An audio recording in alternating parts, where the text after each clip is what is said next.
रक्त के भाव में किसी व्यक्ति की जान नहीं जाने देंगे। एक पटौदी हवेली टूटी जिसका मुझे दुख भी है, मुझे नुकसान भी उठाना पड़ा उस बात का। और पिछले ये 15 साल की बात बता रहा हूँ, पिछले 11 महीने के अंदर कोई 7-8 हवेलियां तो इन्होंने तोड़ दी हैं और आने वाले समय के अंदर और ये तोड़ने वाले हैं। जो विधानसभा के सदस्य हैं वो ये कहते हैं कि मैं ऊँट पे बैठ के वहां पे जाऊंगा। तो मैं तो पहले भी कहता था, आज भी कहता हूँ कि मेड़ो भरवा ले भाई, बस सेठागंज जाके न किराए पर लिया, किराए भर दे और निश्चित रूप से ये हवा के अंदर उड़ा के बरकंडी तक लेके जाएगा। ये नहीं पता बरकंडी के अंदर बाबा है या बरकंडी में माता बैठती है। वहाँ विधानसभा में भाई बोल रहे हैं कि बरकंडी माता के जाना है, वहाँ बरकंडी बाबू है। बरकंडी बाबू है तो बरकंडी बाबा में माता में तो समझना चाहिए।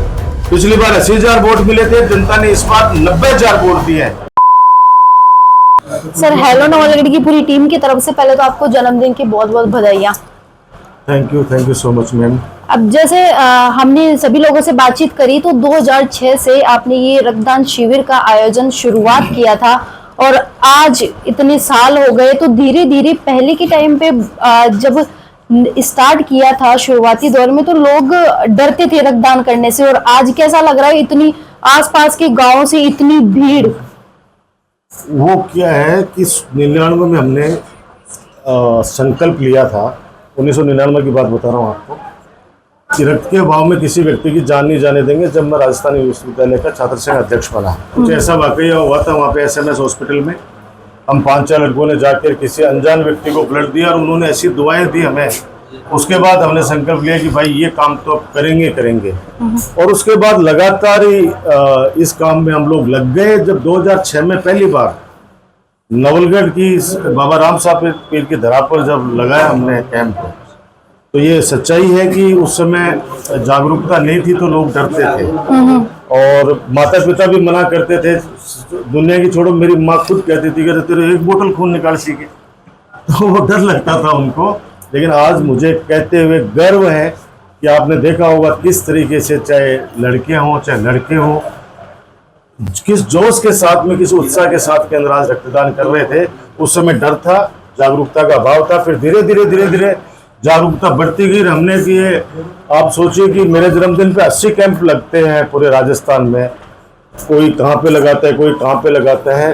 गांव ढाणी के अंदर भी आजकल रक्तदान करने लग गए युवा साथी। तो मैं अपने आप को सौभाग्यशाली मानता हूँ और ऐसे सभी युवाओं को मैं बहुत बहुत धन्यवाद देना चाहता हूँ जिन्होंने रक्त का दान किया।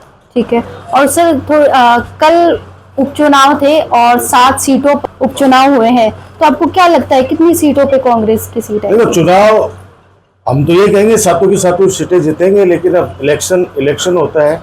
झुंझुनू विधानसभा की बात करें, झुंझुनू में भी टक्कर है इस बार टक्कर है। जिस प्रकार से लोगों की चर्चाएं आ रही हैं, बाकी झुंझुनू की जनता समझदार है। मैं जहाँ तक समझता हूँ कि खूब काम के हिसाब से जो काम किया है, काम के हिसाब से लोग जनता वोट देगी, ऐसी मुझे पूरी उम्मीद है।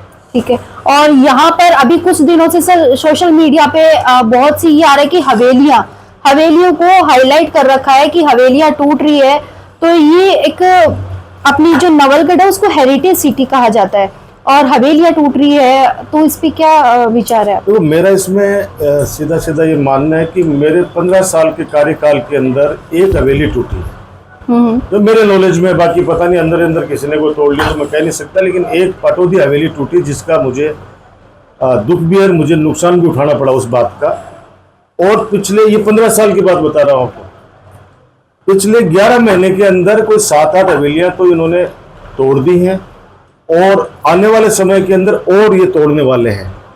मेरा कहने का मतलब ये है कि पहले बात तो मैं उनसे सेठों से भी ये कहूँगा कि भाई आप लोग क्यों बेच रहे हो, आपके पैतृक आपके ये जन्मस्थली है तो इनको संजो के रखना चाहिए। लेकिन आपको पता है जो युवा पीढ़ी है, उनके सेठों की भी जो युवा पीढ़ी है वो जन्मस्थली से ज़्यादा कोई लगाव नहीं रखना चाहते, इसलिए आजकल वो कॉमर्शियल हो गए। लेकिन मुझे देख रहा हूँ, मुझे एक हवेली के लिए इतना बड़ा आरोपित किया गया, किस प्रकार से चुनाव में माहौल किया गया। और अब आप देख रहे हो कि सरेआम, जिसमें एक वो बेड़िया हवेली तो मेरे हिसाब से उसमें शामिल भी है, हेरिटेज संरक्षित जो 26 हवेलियां हैं उसमें शामिल भी है वो तो। और जब हेरिटेज संरक्षित हवेली शामिल है तो उसको तो तोड़ना गलत है, लेकिन दिन रात चल रहे हैं, आप ये देख रहे हैं आप लोग। सर चुनाव में तो बद्राना जौहर को भी काफी हाईलाइट किया गया था और वो अभी भी काफी ज्यादा चल रहा है। देखिए, मैं तो कह रहा हूँ बदराना जोड़ मेरा एक बहुत ही पवित्र उद्देश्य था। आपने जिला अस्पताल की विजिट की है, बिल्कुल बिल्कुल। आपने बहुत बार की होगी, लेकिन मेरे कहने से बड़ा भाई हूँ, एक बार आप कल प्लीज जाके करिएगा। जिला लेवल पे जो सुविधाएं हैं वो उसमें हैं, इतनी ओपीडी है वहाँ पे। मेरी इच्छा थी कि उसको तो जनाना अस्पताल बना दूं, जो बच्चों का और महिलाओं का एक अलग से अस्पताल हो जाए, और मेन रोड के ऊपर ट्रॉमा सेंटर, ब्लड बैंक और जो फैकल्टी होती है चिकित्सा में, उनको यहाँ पे ले आऊं। इसलिए नगर पालिका के पास में 1 इंच भी जमीन नहीं है।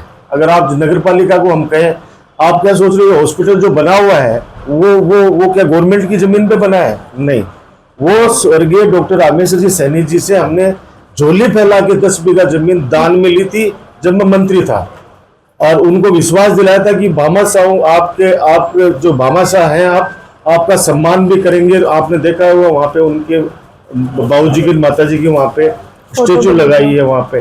तो वो भी दानदाता से हमने झोली फैला के उनसे मांग करी थी कि आप 10 बीघा जमीन, उन्होंने दी, तब वो जिला अस्पताल बना। अगर आज वो भामाशाह नहीं देते तो हम लोग अस्पताल नहीं बना पाते। तो मेरा एक उद्देश्य था कि ये इन गोयनका ट्रस्ट वालों से हमने रिक्वेस्ट करी, और कोई बंद कमरे में बात नहीं, बाकायदा बदराना जोड़ के अंदर बैठ के सारी चीजें 3000 लोगों का वहां पे स्वामणी भी करी, और सारे सेठ परिवार गोयनका ट्रस्ट से जुड़े हुए अधिकांश वहां पे उनके सदस्य आए, और वहां पे हमने प्रार्थना करी उनसे कि भाई आप दे दीजिए, इसको दान दे दीजिए, ताकि हम लोग यहाँ पे अस्पताल बना दें, मिलिट्री कैंटीन बना दें, पार्क बना दें, बच्चों के लिए अच्छी लाइब्रेरी बना दें, गेस्ट हाउस बना दें, ताकि एक लोग आए तो उनको लगे कि हाँ हम यहाँ पे आए हैं। इस रोड के ऊपर इतने एक्सीडेंट होते हैं कि ट्रॉमा सेंटर यहाँ बन जाता, डॉक्टर्स के रेजिडेंस मुझे बनाने थे वहाँ पे। आप वो नक्शा उस समय देखेंगे तो मैं तो आपसे रिक्वेस्ट करूंगा कि आप लोग दिखाइएगा उस नक्शे को, जो हमारा सपना था उस समय, लेकिन हम उसमें कामयाब नहीं हो पाए, बना नहीं पाए। उसको इन लोगों ने गलत तरीके से, उसको नाम जोड़ है, बदराना जोड़ नाम है, बाकी खातेदारी की जमीन है, खातेदारी की जमीन है, उसको इन्होंने जोड़ करके। अब क्यों नहीं बोल रहे? अब तो इनकी सरकार है, अब तो इनकी सरकार है। वो माननीय जो विधानसभा के सदस्य हैं, वो ये कहते हैं कि मैं ऊंट पे बैठ के वहां पे जाऊंगा। तो मैं तो पहले भी कहता था, आज भी कहता हूं कि मेड़ो भरवा ले भाई, बस सेठागंज जाके न किराए पर लिया, किराए पर भर दे। और पहले भी किराए पे भरता था, और लास्ट मेला किसने भरवाया था, फिर वो मेला क्यों रुका, उसका भी पता करना चाहिए। तो हमारा उद्देश्य था कि भाई अब लोगों को स्वास्थ्य के लिए अस्पताल को बढ़ाना जरूरी है, इसलिए वो रिस्क लिया था हमने। लेकिन और उस समय मुझे कहते हुए खुशी है कि सेठू ने नगर पालिका को तुरंत प्रभाव से लिख के दे दिया, और नगर पालिका ने आपने बोर्ड में भी प्रस्ताव बना के गवर्नमेंट के पास भेज दिया। और अगर वो हॉस्पिटल बन जाता और आज लोगों की जानें बचती, तो मैं दावे के साथ कह सकता हूं कि ये लोग जो भ्रम की स्थिति उस समय पैदा की, इन लोगों ने इनको जवाब मिल जाता। और मैं कहता हूं कि अब उन्होंने कहा था कि हम इसको ले लेंगे गवर्नमेंट के अंडर में, तो लो ना, जहां कहीं भी हमारी आवश्यकता पड़े, नवलगढ़ की जनता और हम लोग तैयार हैं, लो। आप आपकी सरकार है, अब तो शायद डबल इंजन की सरकार है, इनकी डबल इंजन की सरकार है, तो इनको तो तुरंत प्रभाव से इसको सरकार में लेना चाहिए। सरकार में लेकर ये जो रुके हुए काम है इनको करना चाहिए। मैं तो जहां तक समझता हूँ कि ये 35 करोड़ रुपए शायद अभी है या नहीं है, लैप्स हो गए। इसका भी आप लोगों को मैं सभी आपके माध्यम से सभी पत्रकार साथियों से निवेदन करूंगा कि वो 35 करोड़ रुपए का बजट लैप्स हो गया है या अभी तक जीवित है, वो भी आप पता करना, वरना तो निश्चित रूप से फिर ये बजट भी चला जाएगा, और निश्चित रूप से कोई काम भी नहीं होने, और निश्चित रूप से ये हवा के अंदर उड़ा कर बरकंडी तक लेके जाएगा। ये नहीं पता बरकंडी के अंदर बाबा है या बरकंडी में माता बैठती है। वहां विधानसभा में भाई बोल रहे हैं कि बरकंडी माता के जाना है, वहां बरकंडी बाबू है, बरकंडी बाबू है, तो बरकंडी बाबा में माता में तो समझना चाहिए। तो ये सिर्फ चुनाव से पहले जो लोगों को भ्रमित करते थे, झूठ बोलते थे, ये झूठ की दुकान है। मैं तो ये कह रहा हूं, नवलगढ़ की जनता ने मुझे बहुत आशीर्वाद दिया है। पिछली बार 80,000 वोट मिले थे, जनता ने इस बार 90,000 वोट दिए हैं। ठीक है, किस्मत की बात है नवलगढ़ की जनता की, हमारी सबकी किस्मत, गरीब आदमी का नुकसान हुआ है, और तो बाकी जो एक विकास का पहिया दौड़ रहा था खूब तेज गति से, उसको विराम लग गया।